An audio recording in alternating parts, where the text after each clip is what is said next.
Bismillah, walhamdulillah, wassalatu wassalamu ala nabiyillah. This video is for all the Haddadis out there and all the Takfiris out there and all of those who need to understand what is kufr, what is takfir, what is the difference between these two, according to what Shaykh al-Islam Ibn Taymiyyah has to say about it. This issue I've seen come out on social media with people claiming such and such is kufr, and automatically everyone assumes that because so-and-so claims that such and such is kufr, that means that this person is doing takfir, whoever says this.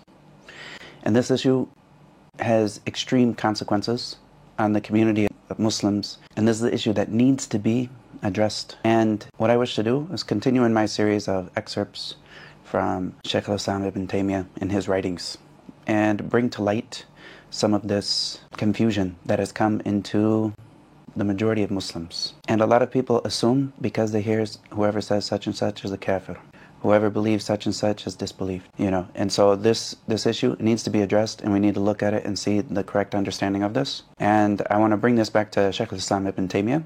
Of course, he's more knowledgeable about this than me or you. And as a general concept, all of us in the Salafi world, we all agree that in general, Shaykh al-Islam Ibn Taymiyyah is someone that we go back to and understood the manhaj of the Salaf more than anyone else. And also this video will also address man lam yukaffir. And so like whoever doesn't do takfir of some of Ahl al-Bid'ah, then is he also a kafir? And so we'll address some of these issues in this video. So for anyone who wants to follow along, and so I'll be reading and doing talkhis, or summarizing the passage of Ibn Taymiyyah when he talks about these issues here. And this, if someone wants to look up in Majmu' al-Fatawa, if you're going to look at the traditional numbering, then it's going to be in the 12th volume, 485. So, and just a little bit before that, to prelude just a little before that, he mentions لَيْسَ لِأَحَدٍ أَن يُكَفِّرَ أَحَدًا مِنَ الْمُسْلِمِينَ وَإِنْ أَخْطَأَ وَغَلَطَ. He says, and it's not for anyone to do takfir of anyone from the Muslimin, anyone who is established as a Muslim, anyone who has become a Muslim, even if he made a mistake or a ghalat, that he made like a serious mistake. حتى تقام عليه الحجة وتبين له المحجة. And so until the hujjah, the evidence, the clear evidence has been established upon him, and it's been made clear the mahajja, which is the way that this person could understand it. وَمَنْ ثَبَتَ إِسْلَامُهُ بِيَقِينٍ لَمْ يَزَلْ ذَلِكَ عَنْهُ بِالشَّكِّ. And whoever has had Islam established for this person with yaqeen, then it will not be taken away from him with something that is shak, something that's other than yaqeen. بَلْ لَا يَزُولُ إِلَّا بَعْدَ إِقَامَةِ الْحُجَّةِ وَإِزَالَةِ الشُّبْهَةِ. But rather, this does not, in this Islam of Islam, this name of Islam or Muslim, does not get erased from him except after establishing the hujjah and getting rid of the shubha. So this is very clear, and he mentions this. This is in the 12th volume, 466. I bring this up here so people understand this concept is extremely important, because it's not for us to do takfir of individuals until we know that the hujjah has been established upon them in a way that someone like them can understand. And what has come about when I see some people and different things up online, occasionally people, they will go to a couple different extremes. One is they don't think that the hujjah needs to be established. This is clear-cut bid'ah. And then another set of people, they will say, oh, the hujjah has been established. How has the hujjah been established? They said, the Prophet ﷺ, he came to the world, it's established. No, and this also doesn't make sense. What's the whole point of him coming is to give it across the message. And if the message didn't get across, this was the hujjah that is there, that Shaykh al-Islam is talking about here. And also, whoever's Islam has been established with yaqeen, and go back to this, how does Islam get established?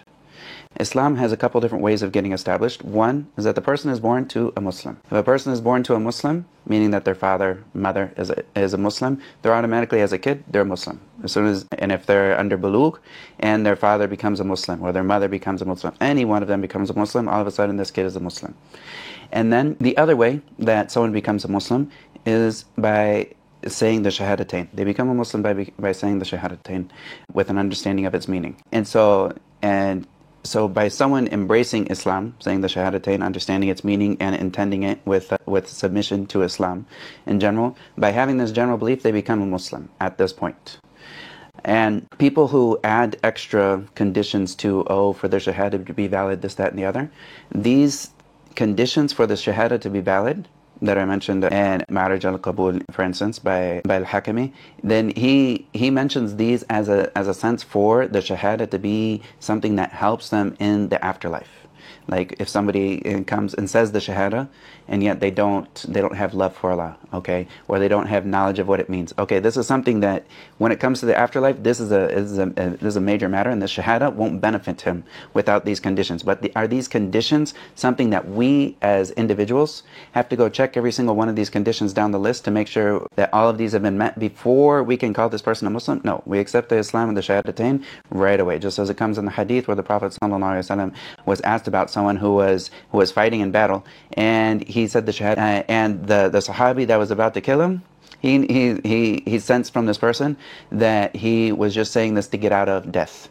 But in the Prophet ﷺ, he was very clear that this person said the Shahadatain, then his blood is protected, and this person is not to be killed. And of course, this is a very serious matter. And whether or not we look into this person's heart to see if all these other conditions are met, this is something else. This is not an issue of whether or not the hukam, zahir of Islam has been established. This is the issue of does this hukam provide any benefit for him in the afterlife? All right, so we either have the person is born to a Muslim, or he says the Shahadatain. This is a Muslim right off the bat. And of course, if he falls into something after this, if he falls into some type of kufr or shirk, then this kufr and shirk has to be something that he knows that this thing is haram for him to be able to fall out of that. And by knowing that this thing is haram, then the evidence has to have come to him in a way that someone like him could have understood it. Not just merely that the Quran is recited in some random place, and not just merely that the Quran has been revealed, or that logically thinking we would think that this such and such is this. And someone who comes into Islam, every Muslim, whether they're Sufi, Ash'ari, whatever, this understanding of this phrase is understood and agreed upon. Worship is only for Allah. I don't think anyone has a differing, like of course not a Muslim, but if somebody understands this, worship is only for Allah, then we understand everyone that agrees with this, that no worship is to be directed to other than Allah. The Sufis agree with us for the most part. The people that do the shirky things at the graveyards, for the most part, all of them believe this. And if they didn't believe this, okay, do takfir of them right away, no problem. And this is well known that worship is only for Allah. They don't. If they say we worship Badawi, all right, then this person is a kafir.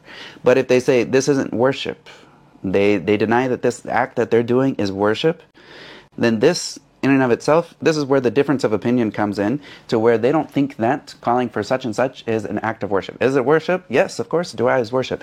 But when they don't understand the meaning of dua, and they don't understand that this equals worship, then they don't say that we worship so-and-so. They say we're worshiping Allah by asking so-and-so. So this is a shubha that has to be addressed, and it has to have the hujjah established before any takfir of any individual can happen. Even though, yes, we can say that such and such is shirk, and we know that this is a shirk, and that this is not allowed to be done. Mashi, okay, no problem with that. But the hujjah has to be established on the individual in a way that someone like him can understand, to show that this particular action that you're doing, calling on such and such person, and asking him for something that only Allah can do, this aspect is shirk, and it needs to come to them in a way that someone can understand it. And after this, you can look at a ruling for that individual, for someone who's understanding their particular context. But to say that we automatically do takfir of them is meant to labbas bi shirkin fahuwa mushrik. Like whoever has done anything that is shirk, automatically we call him a mushrik, and if he is somehow excused, then that's just in the afterlife. This is bid'ah. And making this differentiation, when it comes to this is something that has no basis in the Quran and Sunnah. Just like we say, if somebody is, like someone commits zina, yes, this act of zina is haram, and it's an act of zina. And the person who does it are they zani? Yes, we can say it's in a general sense. But if you saw, say, what's his name? You saw Mahmoud over there, and he's committing zina. You personally saw Mahmoud committing zina. Can you come out and say, this guy's a zani? No. You have to have 4 witnesses to see the actual act with detail. All of these 4 witnesses have to stand up before this person can be called a zani. And if 1 or 2 people were to come up and say that this person is a zani, they would be عند الله هم الكاذبون. These people would be, according to Allah, they would be kadhib. Why does this mean? Because this matter is something, it's a haqiqatun sharia. That this is a matter that is a reality in the sharia, that this has to meet its conditions before it can be labeled onto the individual. And it's not for someone to label somebody as something until the conditions and preventative factors have been met. And this is also alongside of what Shaykh al-Islam ibn Taymiyyah, he mentions this issue in Majmu' al-Fatawa, and he says, هذا مع أني دائما ومن جالسني يعلم ذلك مني. He says, and with this, I always say, alongside of that, what he previously was talking about, and those who sit with me know this from me, أني من أعظم الناس نهيا عن أن ينسب معين إلى تكفير والتفسيق ومعصية. And he says that I am of the most stringent or greatest people that prohibit an individual from being associated with takfir, or takfir being done on him, or tafsiq, him being called a fasiq, or ma'asiyah, that he's a sinner, except that it was known that the hujjah has been established upon him, al-risaliyah, from the risala. And this is also, it's not just the aqli hujjah, but it's also from the sharia. التي من خالفها كان كافرا تارة. And the hujjah, that if someone went against it directly, then they would be a kafir sometimes. وَفَاسِقًا أُخْرى, and in another way, asik, depending on what it is. وَعَاصِيًا أُخْرى, and that they would be a sinner in another sense. وَإِنِّي أُقَرِّرُ أَنَّ اللَّهَ قَدْ غَفَرَ لِهَذِهِ الْأُمَّةِ خَطَأَهَا. And that I bear witness, uqarrir, and I make it clear that Allah has forgiven for this ummah its mistakes. وذلك يعم الخطأ في المسائل الخبرية القولية. And this encompasses the mistakes that are in the مسائل الخبرية القولية, in the statements that are said statements within the aqidah issues. ومسائل العملية, and that which is done, and the issues that are actions and revolve around people's actions. So this is very important that we understand this ta'sis with, or this foundation with Shaykh al-Islam ibn Taymiyyah. And now to move on to the main passage I want to talk about when we have this basic understanding. Yes, there has to be certain shurut, like conditions, that have to be addressed before takfir can be done of an individual. And the preventative matters have to be established, like the shubha has to be taken away for takfir to be done on people. So then in the 12th volume, 475. Then he talks about this, and he talks about a fasl. He says, إذا ظهرت هذه المقدمات في اسم المؤمن والكافر. He's like, and if it's become clear with these muqaddimats, or like this introduction, or these introductory matters, regarding the issues of the name of a mu'min, a believer, and a kafir, والفاسق الملي, and of a person who's an evil person, a fasiq milli, which means like someone who's still associated with Islam, like they're still within the fold of the millah, which is this word al-milli. It refers to someone that is more general than whether he's Sunni or not. It's just regularly he's within the millah.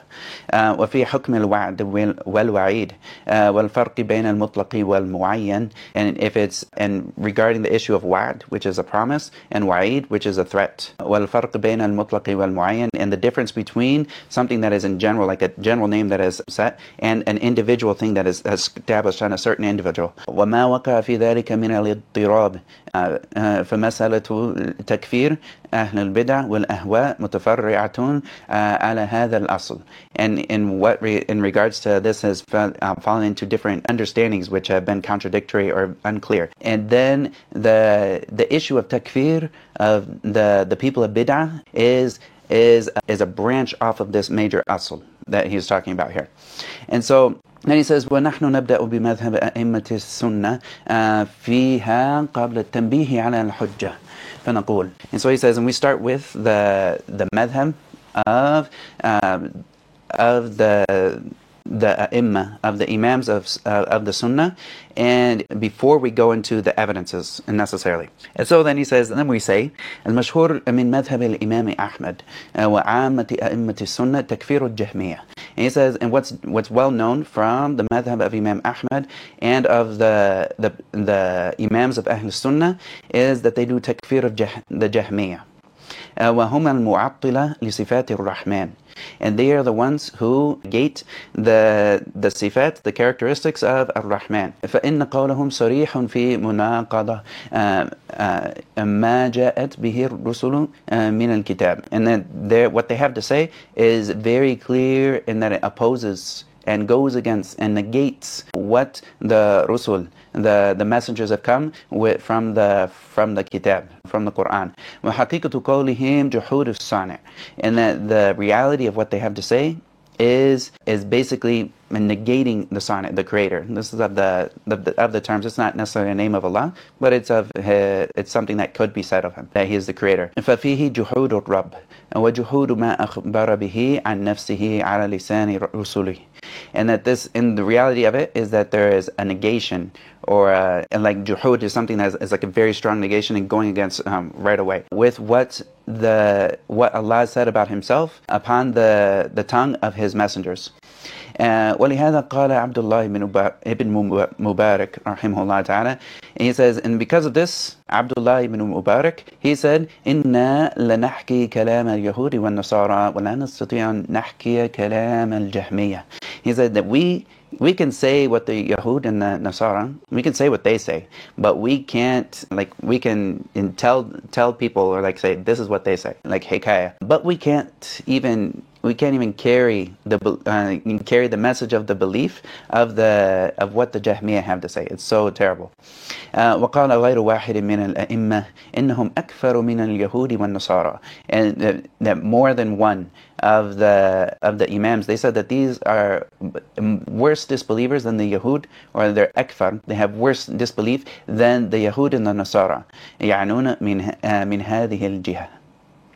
And this is what Imam Shaykh al-Islam Ibn Taymiyyah, he says here, meaning from this particular sense, not in general, as this is the way that the takfiris, they will take this in general concept. Whenever Shaykh al-Islam Ibn Taymiyyah says something about, oh, these people are akfar min this, or they're doing something that's even worse than the Christians or the Yahud, then they will say that, oh, he did takfir on them. No, he's saying that in this way, he says, يعنون من هذه الجهة, meaning in this way, then they're in greater disbelief than that. ولهذا كفروا من يقول إن القرآن مخلوق وإن الله لا يرى في الآخرة. And because of this, then they did takfir of the one who says إن القرآن مخلوق, that the Quran is created, وإن الله لا يرى في الآخرة, and that Allah is not seen in the afterlife, وإن الله ليس على العرش, and the one that says that Allah is not upon His throne, وإن الله ليس له علم,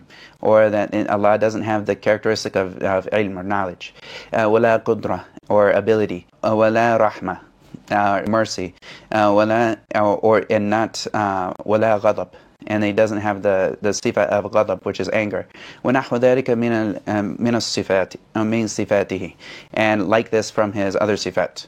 So they would do takfir of these people, and of course this is important to understand, that they كَفَّرُوا مَنْ يَقُولُ. This is a takfir mutlaq, and he's going to talk about this. And وَأَمَّا الْمُرْجِئَةِ فلا تختلف نصوصه أنه لا يكفرهم. And so, like, as far as the murji'ah, so as far as the murji'ah go, which are the ones that say that iman is merely tasdeeq, it's not any actions, and he'll talk about them. But he says that then there's no difference of opinion that they don't do takfir of them. Like there's no difference from the nusus, from their text, or from the text of Imam Ahmad, is what he's referring to here, is that he doesn't do takfir of them. فَإِنَّ بِدْعَتُهُمْ مِنْ جِنْسِ الْاخْتِلَافِ الْفُقَهَاءِ فِي الْفُرُوءِ. And so he says that their bid'ah that they do is similar. It's like of the same type of ikhtilaf that the fuqaha will have within the furu', meaning like the different fiqhi matters. وكثير من كلامهم يعود النزاع فيه إلى نزاع في الألفاظ والأسماء. And that a lot of what they have to say, it actually goes back to a niza', which is a difference of opinion, which goes to the the way, the terminology and what they will call different things, but not necessarily in the reality of the matter. Do they necessarily have a real issue when it comes down to the reality of these issues, or is it just the way that they interpret them and explain them? And this is similar, like the Ahnaf. It's well known that they will have a difference, and they're called the Murji'ah, because they won't necessarily say that Iman is the actions itself, but at the same time, when somebody does an action that negates Iman, according to Ahl Sunnah, they will say that this person, his Iman went away alongside of the action. Not necessarily that the action itself is Iman. So at the end of the day, the person who makes sujood to a sanam, the person who curses Allah or His Messenger, yes, he did kufr. Yes, they all say this person committed ridda. All right, but is the action itself a part of Iman that destroyed it, or did his Iman go away alongside of the action? And this is the difference here when it talks about this Murji'ah. And he says, وَلِهَذَا يُسَمَّى الْكَلَامِ فِي مَسَائِلِهِمْ بَابُ الْأَسْمَاءِ. And so that's why they will talk about like this issue in what is referred to as Bab al-Asma, which is like the chapter regarding namings or names. وَهَذَا مِن نِزَاعِ الْفُقَهَاءِ لَكِنْ يَتَعَلَّقُ بِأَصْلِ الدِّينِ فَكَانَ الْمُنَازِعُ فِيهِ مُبْتَدِعًا. And so he says, in this niza' is like the niza' of the fuqaha, like of the people who are dealing with fiqh. لكن يتعلق بأصل الدين. But this issue has to do with aqidah, or asl al-din here, he mentions it. فكان المنازع فيه مبتدعا. And so because it has to do with something that's an essential matter, then this person who goes against it would be a mubtada' in this issue of talking about the murji'ah. وكذلك الشيعة مفضلون لعلي على أبي بكر لا يختلف قوله أنهم لا يكفرون. And so he says, and also alongside with the Shia, the ones that he's referring to, which ones of the Shia? There's a lot of different branches. Here he refers to, he says, المفضلون لعلي على أبي بكر, the ones who say that Ali is better than Abi Bakr. Then there's no difference from what Imam Ahmed has to say about this, that they are not done takfir upon. Like this Shia, there's no takfir done upon them. فَإِنَّ ذَلِكَ قَوْلُ طَائِفَةٍ مِنَ الْفُقَهَاءِ أَيْضًا. And he says that this is actually the statement of some of the fuqaha, like some of the people from Ahl Sunnah. Of course, in this issue, that's not the view of Ahl Sunnah, but some of the fuqaha as well from the Sunnis in general. And so even if these people are ascribed to bid'ah in this statement. وَأَمَّا الْقَدْرِيَّةِ الْمُقِرُّونَ بِالْعِلْمِ وَالرَّوَافِضُ الذين ليسوا من الغالية والجهمية والخوارج ويذكر عنه في تكفيرهم روايتان. He says, and as far as the Qadriya, the Qadriya are the ones that denied Qadr.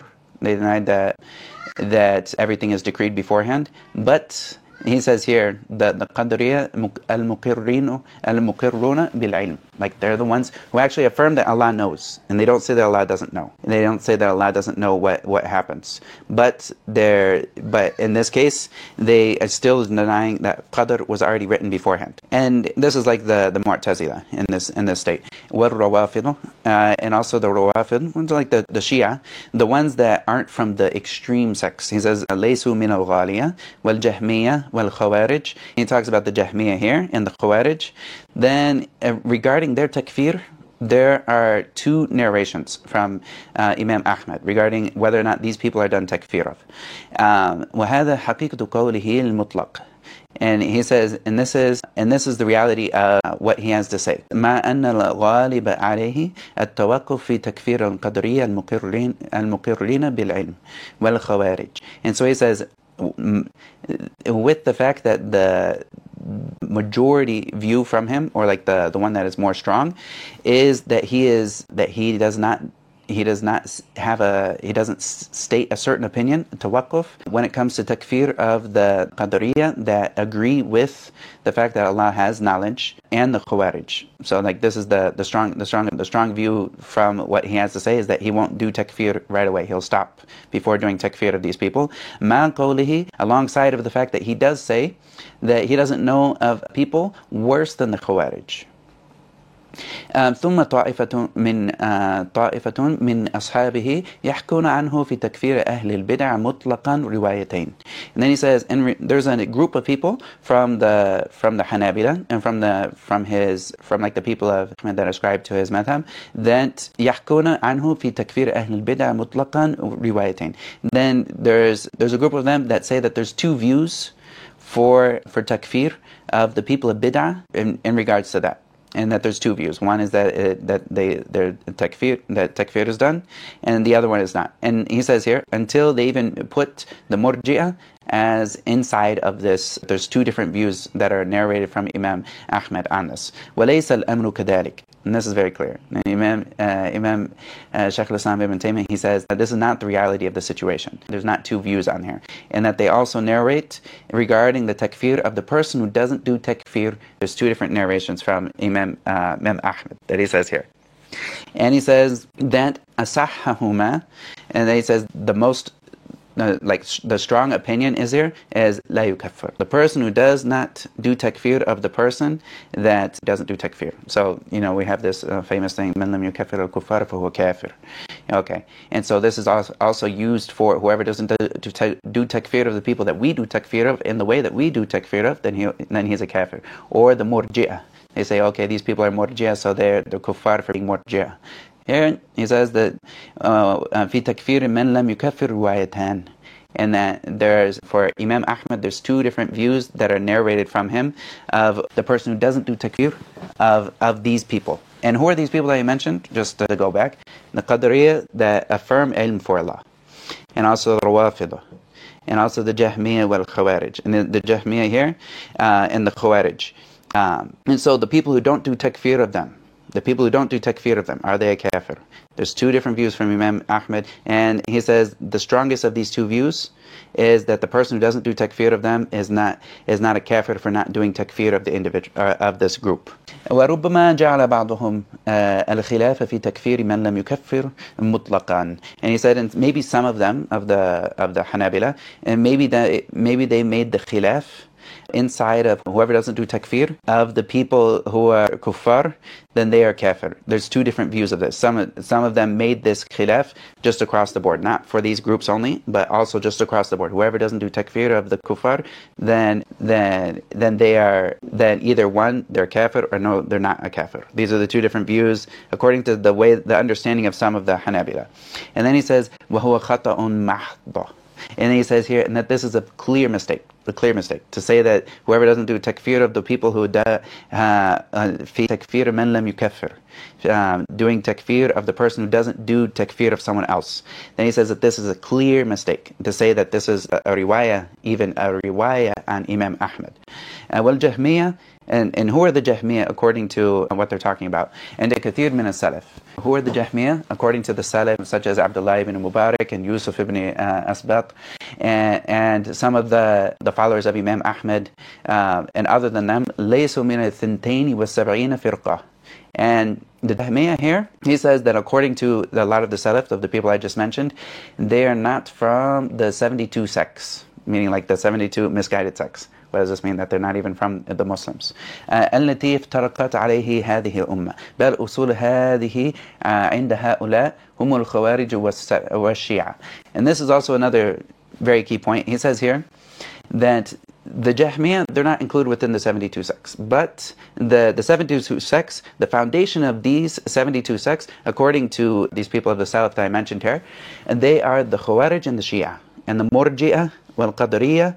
And this is what is narrated from Imam Ahmed, and it is also what is narrated from most of the Imams of Sunnah. What does this mean?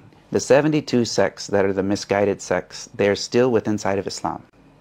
And this is also another thing. A lot of times people think, the 72, the only one saved sect is the only right one that's saved. Yes, they're saved, but does this mean that the other 72 sects aren't within inside of Islam, or are they outside of Islam? And so the majority of scholars, they say that these people within the 72 sects means that they're a part of Islam. And so the Shia, the Khawarij, the Shia, the Murji'ah, the Qadariyah, the ones I mentioned before that still affirm Allah's ilm of everything, And then this is what is narrated from Imam Ahmed, that they're within the 72 sects, which they're the misguided sects of Islam, Milli. وهو مأثور عن عامة أئمة السنة, and this is also what is narrated from most of the Imams of Sunnah. والحديث أنهم كانوا يقولون من قال القرآن مخلوق فهو كافر ومن قال إن الله لا يرى في الآخرة فهو كافر ونحو ذلك. And what we're going to talk about, or what he's going to talk about, is the ones who used to say, they would say that whoever says the Quran is created, then he's a kafir, and whoever says inna Allah la yura, and that Allah is not seen in the afterlife, for huwa kafir wa nahwu dhalik. This is what he's going to talk about. And then he mentions here the difference between some of them. Some of them would say that there's a difference of whether or not this kufr is something that takes someone outside of the millah, and this is what is narrated by Abu Nasr as-Sajazi, and that he mentions that there's two views in this. One of them is that this is an kufr that takes someone outside of the millet, and this is the majority view. And then there's also another view, which is that this is a type of kufr that doesn't take someone outside of the millah. And so because of this, Al-Khattabi, he said that taking the other view, that he thought that this was a view of taghlid, like saying something making a big matter of it because it's such a big issue, but that it doesn't actually do takfir. وكذلك تنازع المتأخرون من أصحابنا في تخليد المكفر من هؤلاء.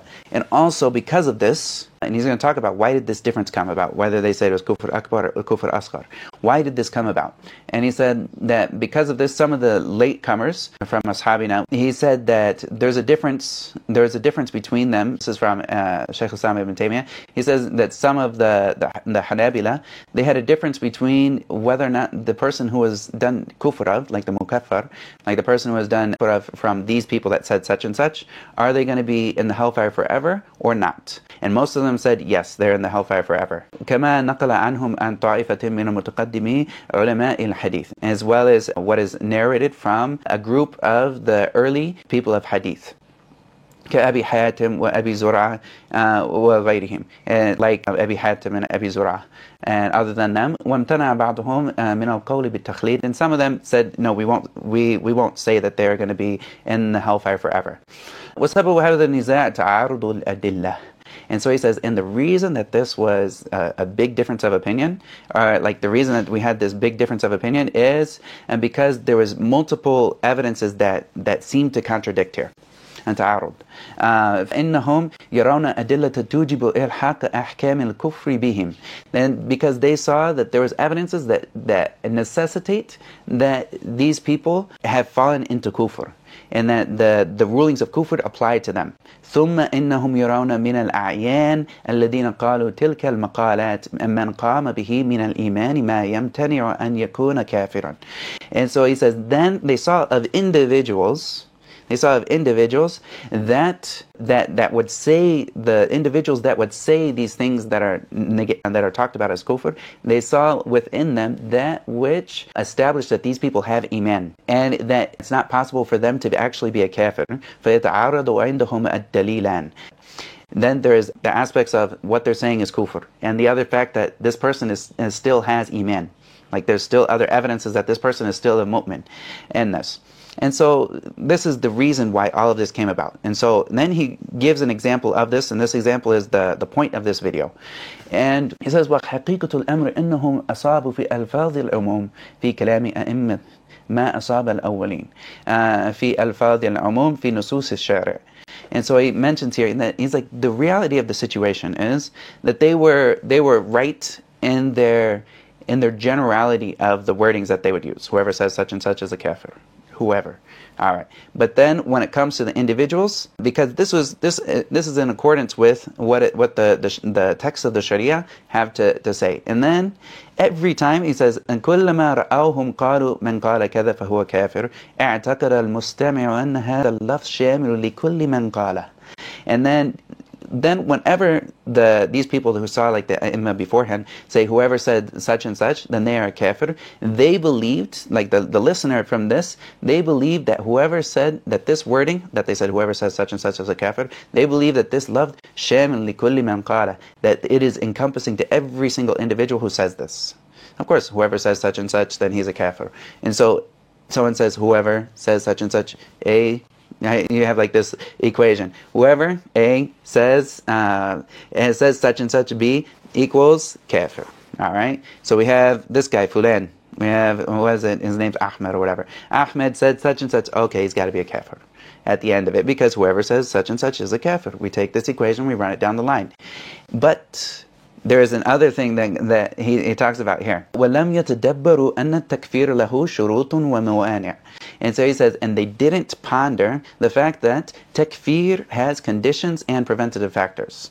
وَقَدْ تَنْتَفِي في حق المعين, and that these might not be there in the rights of an individual, like regarding a certain individual. For an individual, these conditions and preventative factors might not all be established or taken care of in the rights of an individual. This is the key part. وأن التكفير المطلق لا يستلزم تكفير المعين, and that takfir that is general mutlaq, and does not necessitate the takfir of an individual.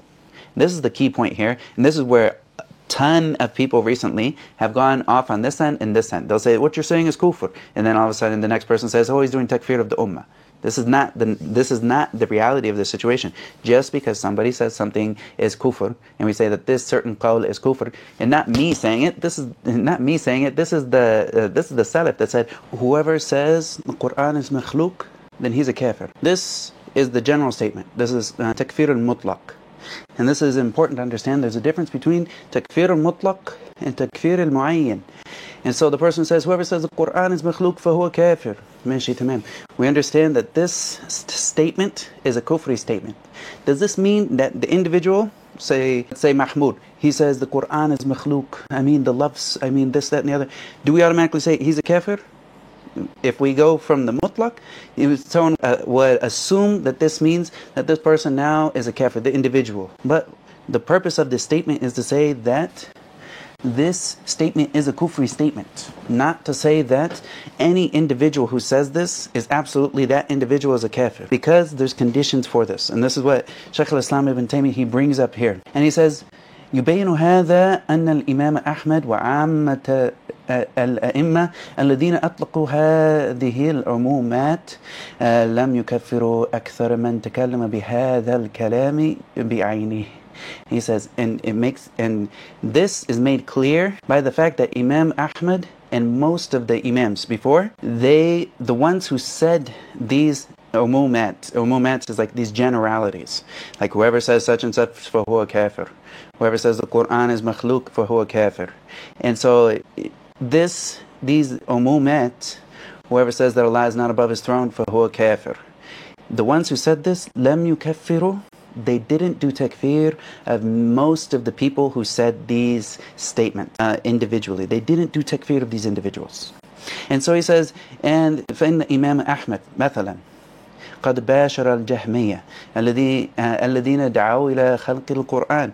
He says, and Imam Ahmad, he was right up and interacted with the Jahmiyyah, the ones who were calling to the bid'ah of the creation of the Quran, and the ones who denied the sifat of Allah, and also tested people and the rest of the ulama during his time. And they were testing the believing men and women, the ones who wouldn't agree with them in regards to their tajahum, like this Jahmiyyah philosophy, bid-darb wal-habs, with beatings and with persecution of imprisonment, and killing people, and also of taking them out of their positions of power, and of stopping them from their livelihood, and not accepting their shahada, their testimonies, and leaving them to the hands of the enemies, to a point where many of the people of authority and power at that time were from the Jahmiyyah, from the people who were the leaders and the judges and other than them. And يكفرون كل من لم يكن جهميا موافقا لهم على نفي الصفات. They would do takfir, like this, the Jahmiyyah, they would do takfir of everyone who wasn't like them in their statements of their Jahmi statements when it came to denying the sifat, and also what they said about the Quran being created. And they would call them kuffar. They would give them the ruling of kuffar. They do takfir of them. and then they would not give them any wilayah, they wouldn't give them any positions of authority, and they wouldn't keep them away from the enemies, so they'd leave them to the enemies to be taken care of by the enemies. And they wouldn't give them anything from the Bayt al-Mal. And then they wouldn't do such and such and such, and he goes on. فَمَنْ أَقَرَّ بِخَلْقِ الْقُرْآنِ حَكَمُوا لَهُ بِالْإِيمَانِ. And then these people, the Mu'tazili in that time, whoever affirmed the creation of the Qur'an, then they would say, okay, he's a mu'min.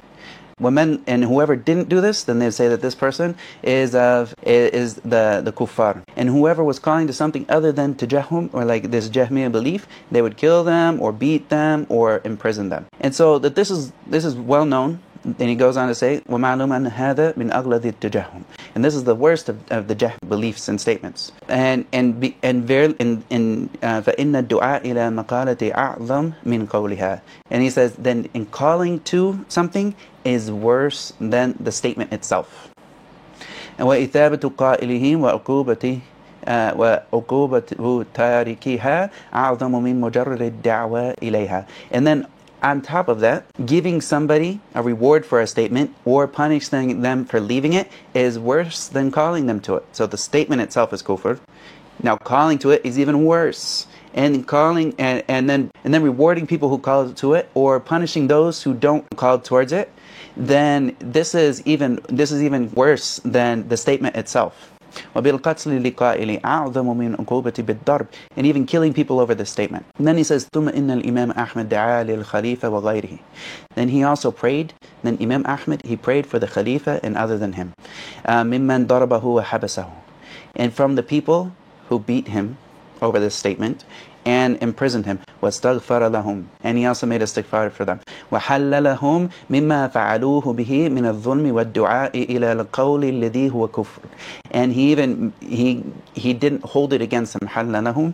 It means he didn't hold it against them. Like on the Day of Judgment, he's not holding them account to this. He forgave them. From the people who did this to him, from oppression and from calling him to this statement which is cool. وَلَوْ كَانَ مُرْتَدِّينَ عِنْ الْإِسْلَامِ لَمْ يَجُوزَ الْإِسْتِغْفَارُ لَهُمْ. He says, and if they were murtad, they were disbelievers, then it wouldn't be permissible for him to do istighfar for them. فَإِنَّ الْإِسْتِغْفَارِ لِلْكُفَّارِ لَا يَجُوزُ بِالْكِتَابِ وَالسُّنَّةِ وَالْإِجْمَاعِ. And he says that because istighfar for kuffar is not permissible according to the Quran and Sunnah and consensus. وَهَذِهِ الْأَقْوَالُ وَالْأَعْمَالُ مِنْهُ وَمِنْ غَيْرِهِ مِنَ الْأَئِمَّةِ صَرِيحَةٌ فِي أَنَّهُمْ لَمْ يُكَفِّرُوا الْمُعَيِّنِينَ مِنَ الْجَهْمِيَّةِ. And this is very clear. What he did and what other of the imams did, this is very clear that they did not do takfir of individuals from the Jahmiyyah. الَّذِينَ كَانُوا يَقُولُونَ الْقُرْآنُ مَخْلُوقٌ. From the people who used to say that the Qur'an is created.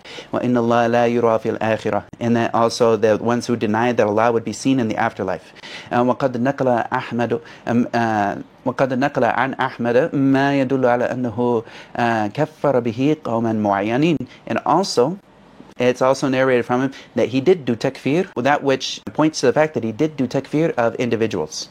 فَأَمَّا أَنْ يُذْكَرَ عَنْهُ فِي الْمَسْأَلَةِ رِوَايَتَانِ فَفِيهِ نَظَرٌ. He says for them to say that there's two views for Imam Ahmad, one that he did takfir of them and one that he didn't. He said there's a problem with it. فِيهِ نَظَرٌ. أو يحمل الأمر على التفصيل. Or the ones who say that sometimes it's this way and sometimes it's this way. فيقال من كفر بعينه فلقيام الدليل على أنه وجدت فيه شروط التكفير.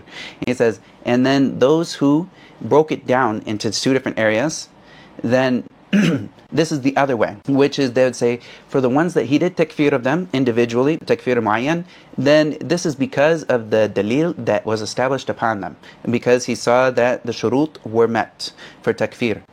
Conditions of takfir were met, and وَانْتَفَتْ مَوَانِعُهُ, and also that the preventative factors were all done away with. وَمَنْ لَمْ يُكَفِّرْهُ بِعَيْنِهِ فَالِانْتِفَاءِ ذَلِكَ فِي حَقِّهِ. And the ones he didn't do takfir of individually, then this is because these things were not met in regards to the individual and in regards to him as a person. وَهَذَا مَعْ إِطْلَاقِ قَوْلِهِ بِالتَّكْفِيرِ عَلَى سَبِيلِ الْأُمُومِ.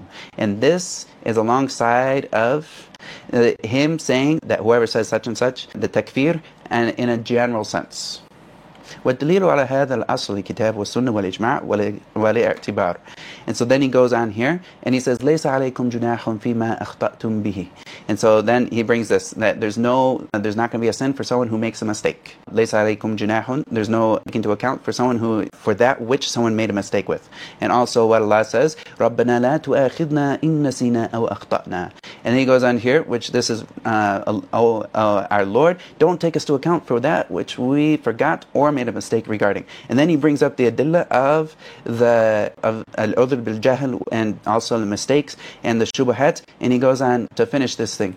And I'll just end the video here, and I know it's a little bit of a long video, but this is very important that people understand, because the issues that people have been running around on, Twitter and all these other people talking about, oh, so because so-and-so didn't do takfir of so-and-so, then this proves that this is not kufr. No, it doesn't prove that it's not kufr. It does not prove that it's not kufr. It just means that the shurut and the condition, the shurut and the mawani' were not addressed in in this individual thing, or it wasn't established. And then also the people that say, that we need to do because so-and-so said such and such, they're doing takfir of the ummah. No, it doesn't mean that they're doing takfir of the ummah. And this is very important. And this is this key example of Imam Ahmed with the Khalifa and how he prayed for them, and also the other ai*imma that also did this, and they allowed him to be the Khalifa. You're not allowed to leave a Khalifa that is a kafir up there. You're not allowed, if he's a kafir, you're not allowed to do that. So why did they leave him? And this is like beyond doubt. And of course the takfiriyun, they got their things to say. They say, oh, but it's kufr asghar. Is it really kufr asghar? And this is not what Shaykh al-Islam ibn Taymiyyah has to say about it. But they have to wiggle their way around this. And they have to wiggle their way around the words of Ibn Taymiyyah so that they don't feel like they're going against the Imam of Ahl Sunnah. But Shaykh al-Islam ibn Taymiyyah is very clear. There's a difference between takfir mutlaq and a difference between takfir muayyan.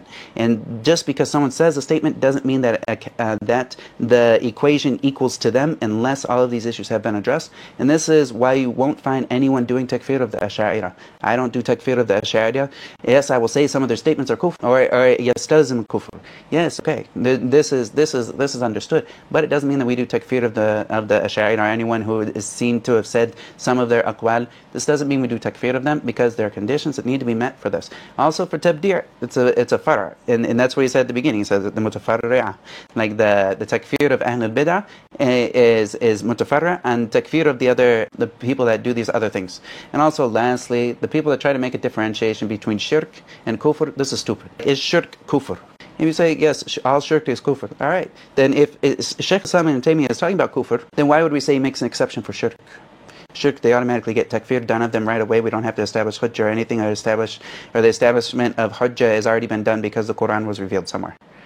This is away from the statements of Shaykh Islam ibn Taymiyyah, and I'll just leave it with that, because these people that want to go off and they do takfir, and then they want to do takfir of everyone who doesn't agree with them in their way of takfir. You just see where this goes. This is a way of dalala and misguidance, and this is something that spreads deviance within the ummah, and it also gives the kuffar, gives them the upper hand. Why does it give them the upper hand? Because you keep these guys busy with each other, doing takfir of each other. They say this guy's talking about kufr, then he's automatically doing takfir of him. No, it doesn't mean that you're automatically doing takfir of him. Just because somebody says something that I would say is kufr, doesn't mean that that person individually did takfir of them. It's very, very clear. And we got these people on YouTube that are doing takfir of individuals, or doing takfir, and it's because they don't understand this basic concept, and they haven't sat under the ulama, and they haven't understood these very key concepts. You don't just take the aqwal of the salaf and then apply them blanketly on people without looking into conditions and looking at this thing. So anyways, this is the basics of what Shaykh al-Islam ibn Taymiyyah has to say here. And I hope this is very clear. If you have any questions or comments, please leave them below, and I will address them as I can. And also, feel free to support me in any way that you can, whether it's with your dua or whether it's monetarily. That helps me free up my time so that I can make more videos and address issues that come up. And make sure that you like and subscribe, and keep an eye out for new videos that are coming out. Wallahu ta'ala a'lam. Wa sallallahu wa sallam ala nabiyyina Muhammad wa ala alihi wa sahbihi ajma'in. Subhanaka Allahumma wa bihamdika ashhadu an la ilaha illa anta wa astaghfiruka wa atubu ilayk.